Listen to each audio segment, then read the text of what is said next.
E olha, Deus se agrada daqueles que vivem pela fé. Hebreus 10, verso 38. Vai lá para Hebreus 10, capítulo 10, verso 38. Hebreus 10, verso 38.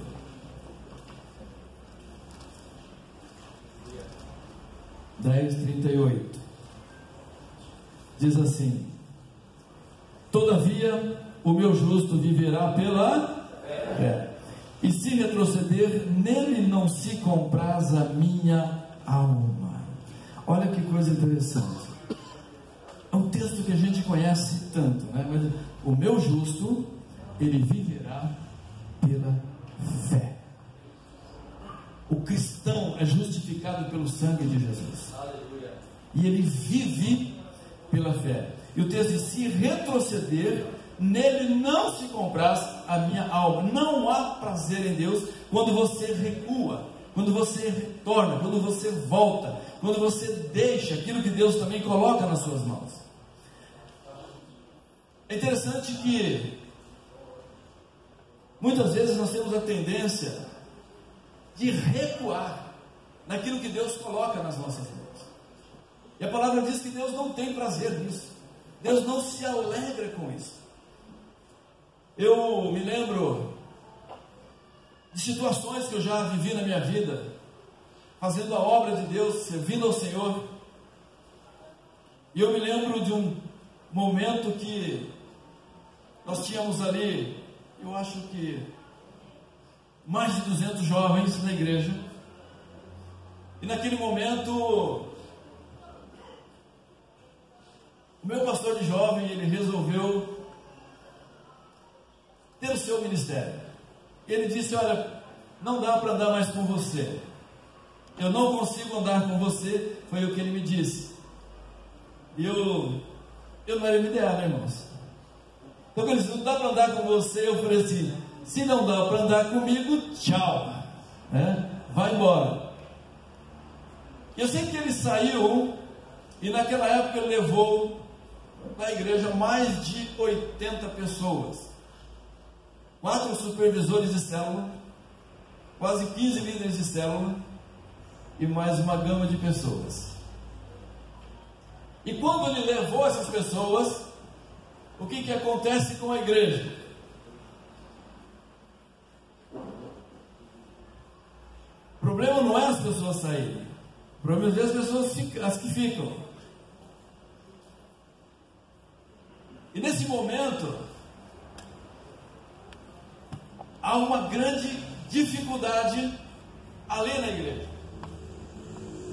Aí eu pensei, vai lembrando dos meus olhos, não tive nenhum sentimento, estou sentindo que Deus vai fazer uma grande obra nesse lugar, estou sentindo que Deus vai fazer algo tremendo nesse lugar. Não tinha sentimento nenhum, eu só tinha convicção de que Deus ia fazer, que Deus ia abençoar, que Deus ia transformar aquela situação para o louvor e para a glória do nome dele, para a exaltação dele. Mas não era sentimento, não tinha sentimento. Se fosse para ter sentimento, seria sentimento de mágoa, de ressentimento, né? Mas não tinha sentimento em relação a nada. Só tinha certeza de que Deus me chamou para uma obra, para fazer uma obra, e Deus haveria de realizar esse trabalho, realizar essa obra independente de qualquer coisa. E aí aonde você anda pela fé, você não anda pelo que você vê, você não anda por sentimentos, você anda pela fé. Mas olha aqui para mim, fé não é aquele sentimento que a gente vê nos filmes, mais ou menos assim: olha, eu vou fazer uma pressão aqui, pensar positivo e a coisa vai acontecer, né? Você vê os filmes de heróis, aí a pessoa estende a mão e faz aquela coisa, aí vira aquela bagunça, aquela confusão, né? Vento, tempestade, um monte de coisa. Não é fé, é fé. Você não precisa ter sentimento nenhum, você fala, você declara e você vai fazer o que você tem que fazer, né? Isso é fé. Você tem simplesmente certeza do que Deus vai fazer. E a bênção é que, repete comigo, a bênção é que Deus fez. Amém? Dá uma salva de palmas para Jesus. Ele fez E Ele ainda está fazendo. Deus ainda está fazendo e vai fazer coisas ainda maiores, porque nós andamos pela fé. Deus é poderoso para fazer infinitamente mais. Fala para o seu irmão: Deus é poderoso para fazer infinitamente mais. Eu não sei qual as dificuldades que você possa enfrentar, mas você anda pela fé, e Deus vai abrindo portas, Deus vai quebrando cadeias, Deus vai rompendo prisões, quebrando as correntes, e você vai passando, e você é abençoado lá na frente em nome de Jesus. Glória a Deus. Pessoas que avançam na vida cristã são as pessoas de fé. Repete comigo: pessoas que avançam na vida cristã são as pessoas que andam pela fé. As pessoas mais prósperas são aquelas que andam pela fé. Não estou falando de riqueza, mas estou falando de prosperidade. Tem vida, tem alegria, tem paz, tem saúde, tem relacionamento harmonioso. São pessoas que andam pela fé, porque acreditam em Deus e acreditam na sua palavra. Porque a palavra diz o que em Hebreus capítulo 11, verso 6. Abre aí na sua Bíblia, se você já está por aí, né? De fato, sem fé é impossível o quê? Agradar a Deus, porquanto é necessário que aquele que se aproxima de Deus creia que Ele existe, que se torna galardoador dos que o buscam. É impossível agradar a Deus. Quando se aproxima de Deus crendo, você tem que entender que Deus é o galardoador dos que o buscam. Isto é, Deus é aquele que abençoa, aquele que derrama bênçãos na vida daqueles que acreditam nele. É Ele que dá o galardão, Ele que dá o presente, Ele que dá a bênção para aqueles que acreditam nele. E eu gosto muito desse versículo, porque ele diz: sem fé é impossível. Repete comigo: impossível. Quando você pensa em impossível, significa que não há nenhuma possibilidade de agradar a Deus de uma outra maneira, de uma outra forma, de um outro jeito. Não tem como você dizer: Deus, eu estou te agradando, se não for pela fé. Você não agrada a Deus simplesmente porque está num culto da igreja. Você não agrada a Deus simplesmente porque você está numa célula. É importante você estar na igreja, porque a fé te leva à igreja, a fé te leva à célula. Não, mas não é por causa disso. Mas você só agrada a Deus por causa da fé, porque a Bíblia diz que é impossível agradar a Deus a não ser por meio da fé. E aí a gente pode pensar assim: mas eu amo a Deus, mas sem fé não dá. A Bíblia não diz lá que sem amor é impossível agradar a Deus. A Bíblia nunca diz isso. A Bíblia não diz também que sem caráter é impossível agradar a Deus. Não estou pregando aqui um mau caratismo, mas a Bíblia não diz que sem caráter é impossível agradar a Deus. Mas a Bíblia diz que sem fé é impossível agradar a Deus. Tá? As pessoas dizem: mas eu te amo. Tá bem, eu vou falar o que eu penso, o que eu acho, tá? Se a sua teologia for diferente, não tem problema, mas é o que eu penso, o que eu acho aqui. Aí, você está casado, o homem da casa, o provedor, o guardião, o protetor, e a esposa diz assim: querido, eu te amo, mas não acredito em você não, boto muita fé em você. Gente, essa palavra eu te amo não vai agradar o coração do marido, não vai agradar o coração dele. Por quê? Porque ele espera que a sua família acredite nele, que a sua família tenha fé nele. É isso que agrada e faz com que ele se sinta bem. E dá uma olhada, João 14:1 diz assim, você pode abrir: aqueles que têm os meus mandamentos e os guardam, esse é o que me ama. Aquele que tem os meus mandamentos e guarda, esse é o que me ama. O que está dizendo aqui também? Aquele que acredita na minha palavra, aquele que acredita em mim, acredita na minha palavra, obedece a minha palavra, esse me ama. Se eu não tenho fé, eu não acredito em Deus e não acredito na sua palavra, eu não posso dizer que eu amo o Senhor. Não tem como dizer que eu amo se eu não acredito na sua palavra, se eu não obedeço a sua palavra. Porque é muito interessante dizer, eu te amo, mas muitas vezes eu estou jogando palavras ao vento, mas não estou acreditando na sua palavra. Dá uma olhadinha em Mateus capítulo 4, versos 19 e 20. Quando Jesus ele chama aqui os seus discípulos. Mateus capítulo 4, verso 19 e o verso 20.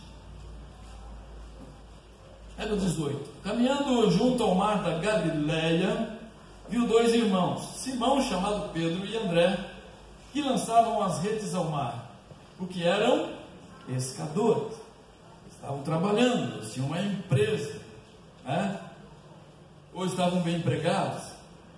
Aí no verso 19, Jesus chega até eles e diz: vinde após mim, e eu vos farei pescadores de homens. Verso 20. Então eles deixaram imediatamente as redes e o seguiram. Olha aqui, passando adiante, viu outros dois irmãos, Tiago, filho de Zebedeu, e João, seu irmão, que estavam no barco em companhia de seu pai, consertando as redes, e chamou-os. Então eles, no mesmo instante, deixando o barco, e seu pai os seguiram. Olha, que coisa interessante.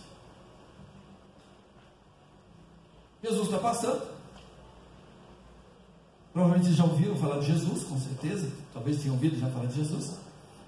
E Jesus está passando, olha para aqueles dois, diz assim, vem comigo, eu vou fazer de vocês pescadores de homens.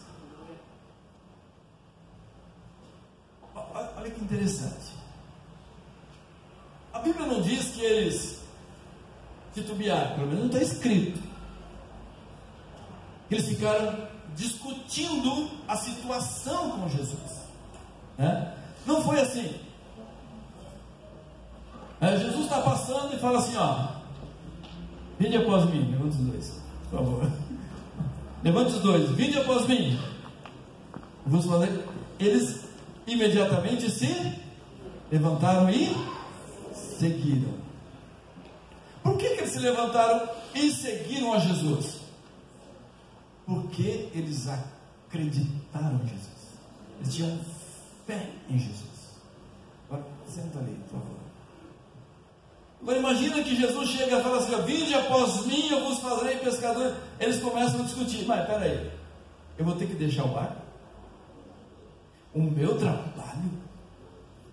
O meu sustento? A minha tranquilidade? Mas o que você vai me dar? O que eu vou ganhar com isso? Entrar numa discussão. Jesus provavelmente diria o quê? Não serve. Fala para o seu irmão assim, não serve. Não funciona. Porque você imagina, querido, o trabalho que Jesus teria para preparar esses camaradas para fazer a obra. Ele precisava de gente que acreditasse nele de verdade. Isso é fé. Eu tenho fé no Senhor. Eu acredito naquilo que o Senhor está dizendo. Eu vou com o Senhor. Eu vou junto nessa batalha. Eu vou junto nessa guerra. Isso é fé. É acreditar no sonho, acreditar no propósito, acreditar no alvo do Senhor. Quem está comigo, diga amém. Amém. Fala para o seu irmão assim: você ama essa igreja? Você ama essa igreja? De novo, você ama essa igreja?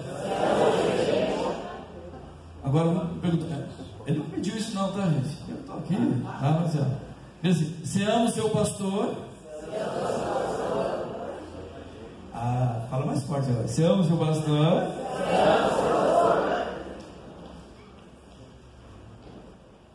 Veja bem, amar, eu posso dizer que eu amo, mas eu tenho fé no meu pastor. Claro, você tem a fé no Senhor, tá? Mas aqui estamos falando de obra. Você tem fé no seu líder de célula? Você tem fé no seu supervisor de setor? Ele diz: vem comigo, vamos junto, vamos desmantelar o cão, vamos buscar vidas, vamos alcançar, vamos fazer diferença, vamos quebrar a cadeia juntos, vamos junto. Aí ele começa: ah, não, eu não acredito nisso, ah, não, é muito difícil, ninguém quer. A irmã fez um desafio aqui para as crianças. Nós tivemos uma conferência agora lá, geração em geração. Você fica em crise, né? Você fica em crise. Aí ela falou assim: ó, preciso de vocês. Preciso de vocês. Aí vocês olham para ela e dizem: ó, eu acredito no que você está fazendo. Eu acredito que essas crianças serão abençoadas. Eu não só amo as crianças, mas eu acredito que você vai fazer um trabalho tremendo. Eu creio que essas crianças serão abençoadas. E porque eu creio, eu vou investir minha vida, meu tempo e meu dinheiro na vida dela, no trabalho dela, para que o trabalho aconteça. Fé é acreditar no seu líder, acreditar no seu pastor, acreditar no seu supervisor, acreditar no seu discipulador. Aí a coisa acontece, a coisa anda. Sem fé é impossível agradar a Deus. Sem fé é impossível agradar o seu líder. Sem fé é impossível agradar o seu supervisor. Sem fé é impossível agradar o seu pastor. Sem fé é impossível agradar o seu discipulador. Não há como agradar. Não há como agradar o seu esposo, sua esposa, seu filho, seu pai. Tem que acreditar. Quando as pessoas dizem assim: ó, eu acredito em você, vamos junto.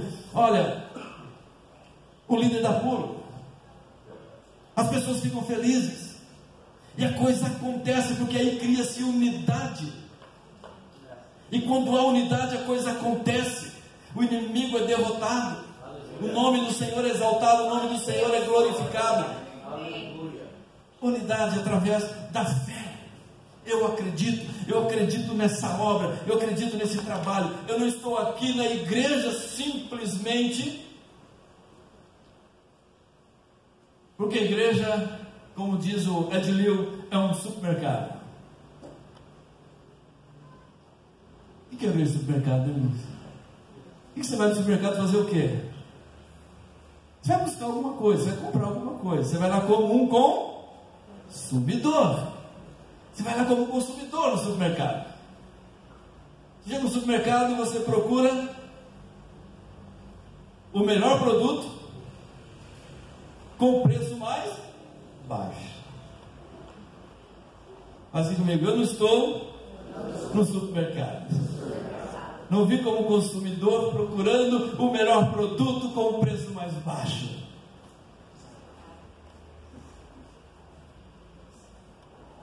Eu gostei dessas coisas que o Adilio falou. Ele falou que a igreja também muitas vezes é como um posto de gasolina, né? Eu vou para a igreja só para encher o tanque. Não. Nós temos um propósito. Amém? Temos um propósito. E cremos no propósito que Deus colocou na nossa vida, o propósito que Deus colocou na igreja, para que as coisas aconteçam, para que as coisas avancem em nome de Jesus. Dá uma salva de palmas para Jesus. Você tem fé no Senhor. Glória a Deus. Irmãos, a fé de Abraão, ela foi considerada como um ato de justiça. Romanos capítulo 4.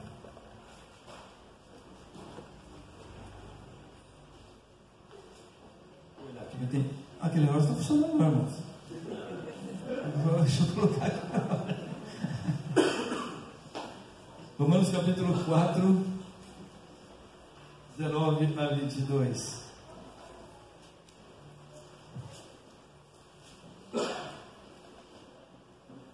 Diz assim: e sem enfraquecer na fé, embora levasse em conta o seu próprio corpo amortecido já de 100 anos, e a idade avançada de Sara, não duvidou por incredulidade da promessa de Deus, mas pela fé se fortaleceu, dando glória a Deus, estando plenamente convicto de que Ele era poderoso para cumprir o que prometera, pelo que isso lhe foi também imputado para justiça. A fé de Abraão foi considerada um ato de justiça. Quando você crê, você tem um ato de justiça. Agora, outra situação, vamos pensar a respeito de Abraão. Abraão, a Bíblia diz, pai da fé, mas Abraão, se a gente for olhar para o caráter de Abraão, estava lendo aí o Pentateuco, pensa num povo terrível, aquele povo que acabou com Deus, aquele povo terrível, o povo de Israel. Se você começar a pensar e perceber, olhar, é tanta coisa que esse povo faz de errado. E Abraão, o que acontece com Abraão? Abraão, aos meus olhos, aos seus olhos, provavelmente seria um homem reprovado, porque Abraão fez muita coisa errada, e uma delas foi dar a sua esposa 2 vezes para 2 reis incrédulos, para que eles se satisfizessem com ela. Ele entregou, Deus entregou a providência, mas ele entregou. Isso para nós hoje é chamado de mau caratismo. A gente não ia acreditar nesse sujeito jamais, mas a Bíblia diz que Abraão era um homem de fé, e isso agradou o coração de Deus, e então a fé é aquilo que agrada o coração de Deus. Então é importante nós termos fé. Então, quando você tem fé, você agrada a Deus. Quando você crê em Deus, Ele derrama sobre você também as suas bênçãos. E Abraão foi muito assim abençoado. É importante notar uma coisa, que a fé, ela é fundamental. Você quer ver? Não é a questão do pecado, tá? Não é a questão do pecado. Eu estive pensando sobre isso. O diabo, ele não trabalha, não fica trabalhando mais para fazer você pecar. Aí você fala, poxa pastor, mas eu fiquei pensando sobre isso, porque o pecado, se o diabo fica trabalhando só para você pecar, claro, você deve viver em pecado, porque aí é outra coisa. O pecado, repete comigo, o pecado tem solução. Para o pecado tem solução, sim ou não? Sim. João 9 diz: se confessarmos os nossos pecados, Ele é fiel e justo para nos perdoar os pecados e nos purificar de toda injustiça. Não estou pregando a teologia do pecado, não é para você sair pecando aí não, tá? Mas o pecado tem solução, e o diabo sabe que para os pecados tem solução, tem resposta para isso. Agora, abre a sua Bíblia em Lucas 22.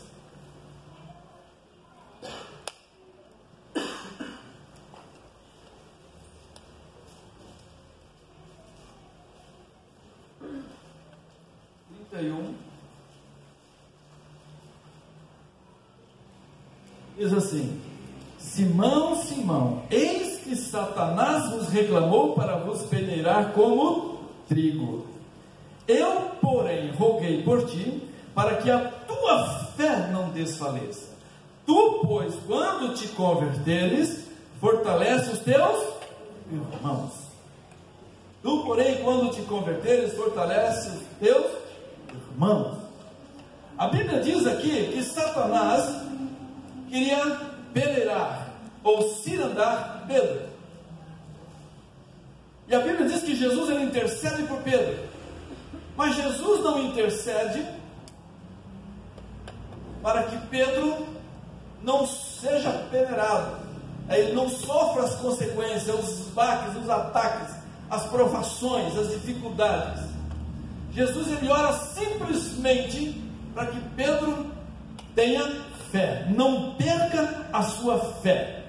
Vira para o seu irmão assim, ó, você vai passar por provações, bem provável que você passe, né? A Bíblia diz: no mundo tereis aflições. Bem provável que você passe por provações, por dificuldades, ou até você peque por causa disso. Mas o que Jesus faz com Pedro aqui é que Pedro não perca a sua fé. Ele não fala assim, ó, não, Satanás, ele não precisa passar por provação nenhuma, não. Não, pode passar, mas não pode perder a fé. Não pode perder a fé. Porque o diabo, olha no branco dos meus olhos, o diabo, ele é muito astuto. Se você pecar, já pecou, não pecou? Já? E aí? Restaurou a vida? Restaurou? Pediu perdão? Acertou com Jesus? Está tudo jóia? Ah, tá? Tá. Acertou a vida? Está tudo jóia. O diabo, ele é muito astuto. Se você perde a fé, está lascado. Se você peca e você restaura a sua vida, você pode continuar servindo assim, fazendo a vontade de Deus. O diabo, quando ele olha para Pedro, ele sabe, ou pelo menos adivinha, né, que Pedro ia fazer um grande trabalho. Primeira pregação de Pedro, 3.000. Segunda pregação, a igreja subiu para 5.000. O diabo falou: eu preciso fazer com que esse cara perca a fé. Preciso arrancar a fé do coração desse cara, tirar a fé dele. E se eu tirar a fé dele, ele não vai fazer o que ele tem que fazer. Mas Jesus orou para que ele não perdesse a fé, porque Jesus sabia que Pedro ia pecar de novo, ou ia sofrer perseguição, tribulação, dificuldade, como sofreu, foi preso, por muitas situações. Mas Jesus orou para que ele não perdesse a fé, porque Jesus também sabia da grande obra que Deus tinha através da vida do apóstolo Pedro. O diabo, ele quer fazer, na verdade, arrancar a fé do nosso coração, do coração do crente. Ele quer arrancar a sua fé, porque quando você perde a fé, você não serve para mais nada para o Senhor. Quando você perde a fé, você não pode mais ser usado por Deus. Acabou, terminou, não serve mais. Mas enquanto você tem fé, você pode ganhar uma alma para Jesus, você pode fortalecer alguém, você pode ministrar um louvor, você pode adorar, você pode orar por alguém, você pode fazer alguma coisa para o Senhor. Mas quando você perde a fé para Deus, você não serve mais. E Satanás quer arrancar a fé da igreja, e é isso que ele tem feito, trabalhado para isso, para arrancar a fé. Hoje você vê muita gente nas igrejas, mas sem fé, sem propósito de fazer a vontade de Deus. É por quê? Porque a fé está enfraquecendo. A fé está enfraquecendo. E a Bíblia diz que sem fé é impossível agradar a Deus. Porque quando você tem fé, você quebra cadeias. Quando você tem fé, as coisas acontecem à sua volta. As pessoas se aproximam de você. Pessoas são libertas e pessoas são transformadas. Porque você tem fé. É isso que o diabo quer fazer, quer arrancar a fé. E se você perder a fé, pecado para você é uma coisa natural e uma coisa normal. Então não precisa fazer com que você peque. Ele quer fazer que você perca a fé. Para você perder a fé, você vai fazer todo tipo de pecado. Talvez aqui nunca aconteceu, não aconteça, mas lá na igreja já aconteceu, e você vê que pessoas perderam a fé. E quando elas perdem a fé, elas não se preocupam mais com o pecado. Tudo para elas é normal. Não tem nada a ver. Não, isso é normal. Você pode fazer. Não tem problema nenhum. E elas fazem. Elas cometem o pecado. Não só como cometem o pecado, mas como trabalham contra a igreja. Trabalham contra a igreja. Cometem os pecados, perderam a fé. Aí ela fala mal a igreja inteira. Aqui talvez nunca aconteceu isso, mas lá acontece. Perdeu a fé? Você pode ir na rede social. Quando ela perde a fé, vai na rede social dela. Aí você vai encontrar uma infinidade de coisas. Aí eu digo para você,